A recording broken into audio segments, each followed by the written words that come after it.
Joining the show tonight, this guy and the Laker defense, they emptied the playbook, brought a lot of pressure against a strong Ferris team this weekend. When he's not playing, spends his weekends watching some ball and pepinos, right? Happy to keep the Anchor Bone Trophy in Allendale. It's linebacker, D1R athlete, Abe Swanson. What's up, fella? For sure. Thanks, Kobe. Appreciate you having me on the show Of again. course, man. I would say once in a lifetime opportunity, but this is my second time. But Hell you yeah. guys do a great job Hell yeah. spreading all divisions across the network, primarily D2. So just shout out to all you guys that keep doing your work, man. I know it doesn't go unseen on this side. My family's mentioned it. A ton of my teammates have mentioned it. So keep up the great work. It's awesome, man. Thank you, brother. Tell me about your little spot over there in Pepinos, huh? Yeah, man. Pepino's in Allendale. That's the spot. It's the go-to spot. There's a couple of them over here in Allendale that I would say are my go-to spots. But Pepino's in Allendale. They look after me. I look after them. So we can keep this rolling. Hopefully we'll have a good connection going in the future. Just stack things on top of things. Love to see it. And you and I were talking before we got going about that injury to Deion Small in the Ferris game, and it was first of all great to see that he was in stable condition, and then obviously all the prayers and stuff that came out of that, and we hope that he's making a full recovery because like you kind of alluded to before, it's scary shit, man. Every time that happens. Yeah, exactly. Yeah, just Laker Nation and myself. We just want to reach out our prayers to Deion Small. One heck of a football player, man. He gave it his all game long, and then just kind of one of those plays that happened. So definitely my prayers are with him and his family and the Ferris State Bulldogs. And I'm just praying that he makes a full recovery and is able to return to the game that he loves. Absolutely. He was, he's definitely, he is a difference maker for that squad. And he showed that off on Saturday, even though the start of that game did not go their way, man. Let's talk about that game a little bit, the environment down there in Lubbers.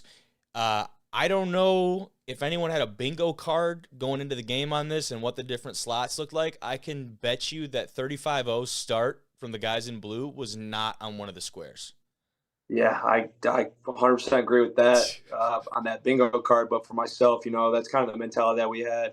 You talked about that environment, man. It's a packed house every single weekend. Our Laker Nation, they come out in full support of this team. We love them. Our fans love them. Or our fans love us, and we love them. So for them to just come out, in full effect, and then you have obviously your rivals a little bit up the way up north, their fans bring it too. And you actually felt it when we were up 35-0. They were pretty quiet, but then when they started rumbling back, that sideline was juiced and those fans were juiced, and you were hearing it all over. So definitely, I would say the greatest atmosphere in D2. When you look at other schools, smaller Division I schools, they don't get to feel that experience, and we get to feel that every year with the Anchor Bone Classic and other else of our home games. So, I mean, for me as a player, it doesn't really affect me that much. I just love putting on a show for my teammates and putting it on for my family because that's really why I do it, is for my family and my teammates next to me. So, I mean, like you said, man, it was a jumping atmosphere. It was great to get out there and get the win. I love that. And talk about heading into that game, obviously, another thing that maybe people didn't expect, Grand Valley and Ferris both heading into that game with one loss. Now, albeit number 2 team in the country, an FCS squad over there in Montana, 2 really top quality squads, a loss is a loss. And especially at the D2 level, if you've got more than one of those, all of a sudden those chances at getting into a playoffs and getting a great bid onto that playoff bracket start to become slimmer and slimmer. So I had to imagine that maybe while you guys probably didn't talk vocally about that a whole lot, that had to be sitting on the back of your minds, man. Yeah, I mean, I feel like for both teams, when you're walking into that game 4-1, absolutely, both teams feel like they should be 5-0. Unfortunately, those aren't the circumstances. You kind of got to deal with what it takes. You know what it takes to win. You know what the future looks like. So just going out there and executing your job, that didn't really weigh on us too much. We're just focused on that next week. We focus every week just going 1-0, doing our jobs, executing fundamentally, being physical up front, being physical in our back end. So that first loss in week 1, I don't think that represented what this defense was all about, what this team was all about. Obviously, there was a lot of growth that needed to be happened. I think we're taking strides. We have yet to play the complete game of what is up to our standard for Grand Valley football. So, each week we've been growing. We continue to look to grow. We look at the areas where we are exceeding really well, and then we look at areas that we need to focus on. We spend a lot of our practice time focusing on those areas and also doing just the simple stuff. Going back to the fundamentals, going back to our base stuff, going back to the basics. So as this ship keeps on sailing, this Grand Valley team's not done growing. We haven't reached the top of the mountain just yet. I like that. Little ship keeps on sailing, hit a little bit of, might weather a storm or two, but she's always going to be upright. She's not going to capsize. Yeah, exactly. Not too much weight on this ship. Yeah, I got you. Now, talk about what y'all were able to do between the stripes, though. I mean, a couple of those catches, they were recognized, obviously, the beginning of that game with Tierney, the way he starts that thing off and just plucks that thing and does a little pirouette right to the pylon.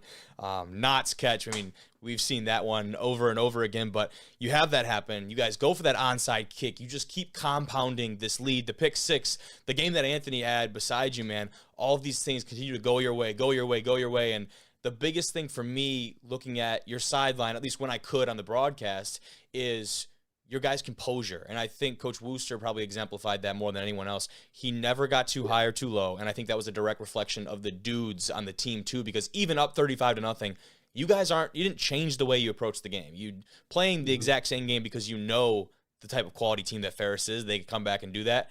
They do. They score 28 unanswered. But talk about that composure first of even when you're in this situation where, a lot of people wouldn't have expected, there's, still all gas, no brakes. Yeah, exactly. I mean, we were put in that position week one. We were down by a couple scores, as a defense, we're saying, hey, we got to go out there and get stops. Even when we're up big in this game, 35-0, we're on the sideline. We're screaming, hey, we're down 21. We're down 14. Like, it doesn't change. Like, our mentality is the same. We got to go out there and stone these guys. Don't give them an inch, and that's just how we've handled things. That's how we've matured as a defense, how we've matured as a group. You mentioned the composed this team. Obviously, a ton of exciting plays, but, you celebrate those plays and you're on to the next one. Because, in games like this and when you play high-powered offenses like Ferris and other teams that are surrounding in D2, one play can change the game. Mm-hmm. And it's just momentum swings each and every way. You give them too much momentum, that game can go a totally different direction. You got to handle that. You got to be able to create a great play. You got to get lined up and get the next call because you got to keep executing. You don't go south, and next thing you know, you're not winning 35-0 anymore. They're coming back, and it's like, guys, we got to start rolling again. It's getting too close for comfort. We can't let off the gas. Game like we got to that, never man, lift mentality.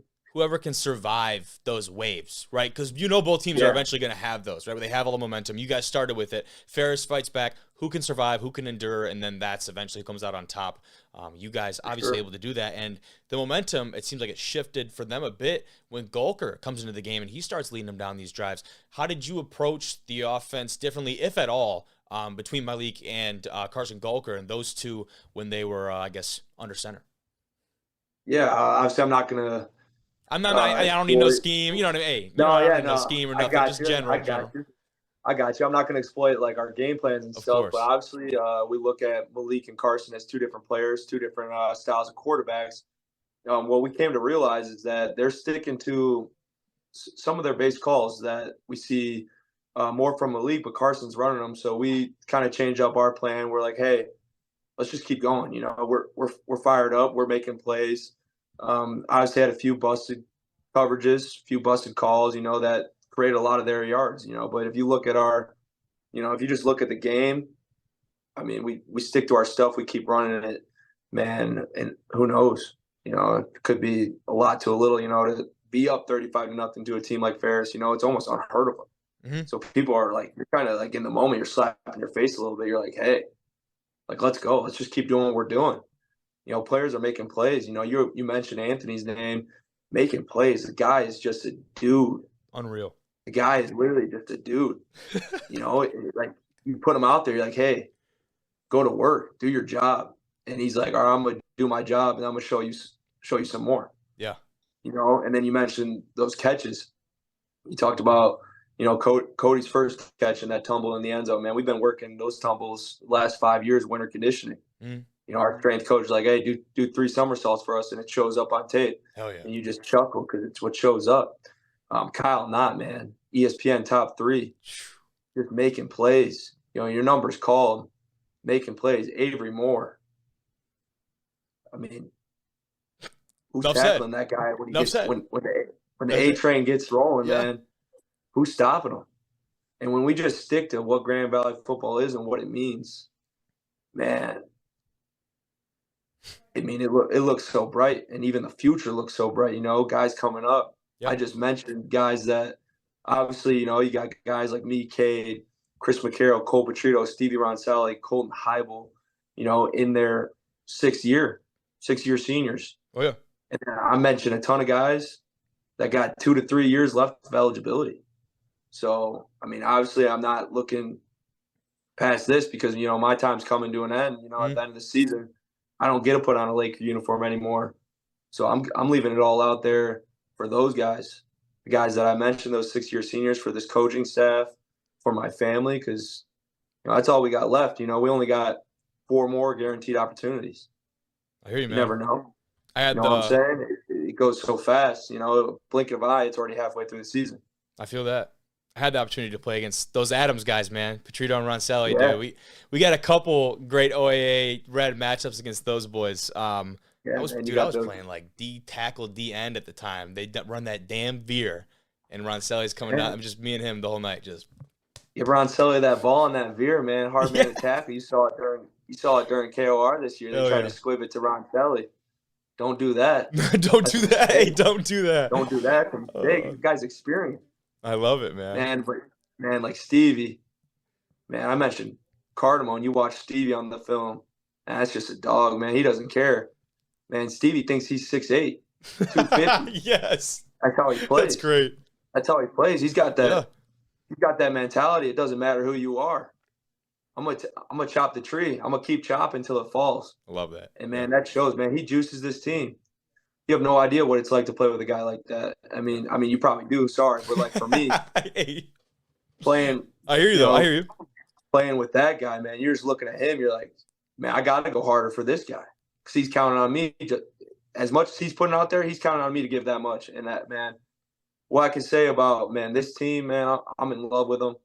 Man, I'd do anything for them. They're my guys for the rest of my life. So just keep going out there for battle each Saturday, But more importantly, man, like each day, man, like I said, man, they're never guaranteed. The only couple more weeks left, man. And it's sad to think about, but I wouldn't trade any of these moments that I'm having for anything. I'm going to cherish these moments for the rest of my life. It's something I'm going to carry with me until the day that I die, and then hopefully in the afterlife as well, man, because that's how important these guys are to me. That's how important this team is to me. Hell yeah. I love that, dude. I do. Like, I love that. And I don't know how the hell I'm going to follow that, but I love that. Like, everything that you and those guys are about, and it's like something out of Remember the Titans script, like, but in all the best ways, right? Of, like, playing for the dude next to you and, like, really developing those relationships and having that motivation, the even keel. And also, what doesn't go unnoticed too is having the play to back that up, right? Like being able to come together in those moments, like that's big time. So, not that we haven't seen this from Grand Valley in the past, but it does seem like you guys, that unit that has been so together, that's so well balanced and has a lot of really, really positive ball ahead of you guys, man. And there's definitely an energy level, man. That game, like you said, the atmosphere, but like low key, if you just block out the noise, from the fans and you just focus on like that GV football, you're hearing the voices, man. You're hearing young guys doing call outs, doing the shout outs, man, getting you juiced. Man, I've done my time as being like the vocal leader. I don't have to say too much anymore because I know these guys and they believe in it. Everything that Coach Wooster's presented to us, they believe in it. And they just take it all in. And you can see it. We talked about something. The biggest thing that I think made this difference is that belief factor. All week long, a lot of us were presented with questions like, how good is this Ferris team, matching up? Do you guys think you can handle it?